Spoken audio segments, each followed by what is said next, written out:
শহীদ বুদ্ধিজীবী দিবস উপলক্ষে রাজধানীর ইঞ্জিনিয়ার্স ইনস্টিটিউটে আলোচনা সভার আয়োজন করে বিএনপি, যেখানে উঠে আসে বুদ্ধিবৃত্তিক বিকশিত বাংলাদেশ গড়ার পাশাপাশি সাম্প্রতিক নানা ইস্যু। দলের স্থায়ী কমিটির সদস্যরা বলেন, ৭১-এর ১৪ ডিসেম্বর যে ষড়যন্ত্র করা হয়েছিল তার মাধ্যমে বাংলাদেশের গণতন্ত্রকামী মানুষকে দমিয়ে রাখা যায়নি। আগামীর বিকশিত বাংলাদেশ গড়াই বিএনপির মূল লক্ষ্য। বাংলাদেশের চিরমুক্তিকামী মানুষ, বাংলাদেশের গণতন্ত্রকামী মানুষ, তাদেরকে কোনোদিন দমিয়ে রাখা যায়নি। বাংলার ইতিহাস সেই সাক্ষ্য দেয়। আমি আজকে ১৪ই ডিসেম্বরের শহীদ বুদ্ধিজীবীদের প্রতি শ্রদ্ধা জানাই।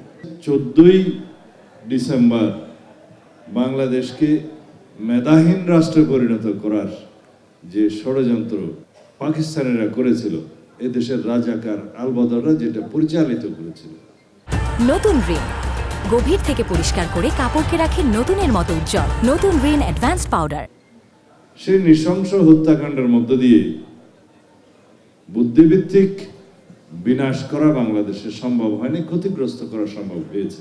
নির্বাচন ইস্যুতে নানা ষড়যন্ত্রের উদ্বেগ জানান বিএনপির জ্যেষ্ঠ নেতারা। বলেন, সাম্প্রতিক গুলির ঘটনা একটি চিহ্নিত দল করেছে। শান্তিপূর্ণ পরিস্থিতি না থাকলে সুষ্ঠু নির্বাচন সম্ভব নয় বলেও মন্তব্য তাদের। একটা মানুষকে গুলি করার কিংবা হত্যার উদ্দেশ্যে গুলি করার কোনো প্রয়োজন ছিল না। এই দেশে বহু নির্বাচন আসছে, বহু নির্বাচন যাবে,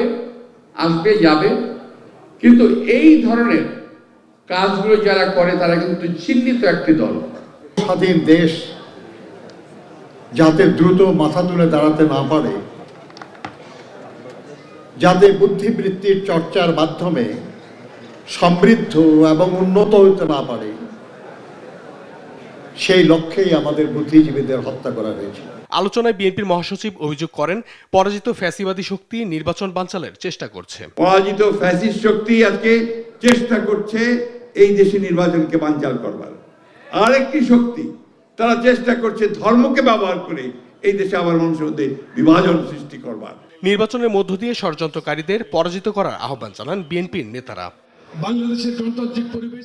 অঙ্কন চৌধুরী, দেশ টিভি, ঢাকা।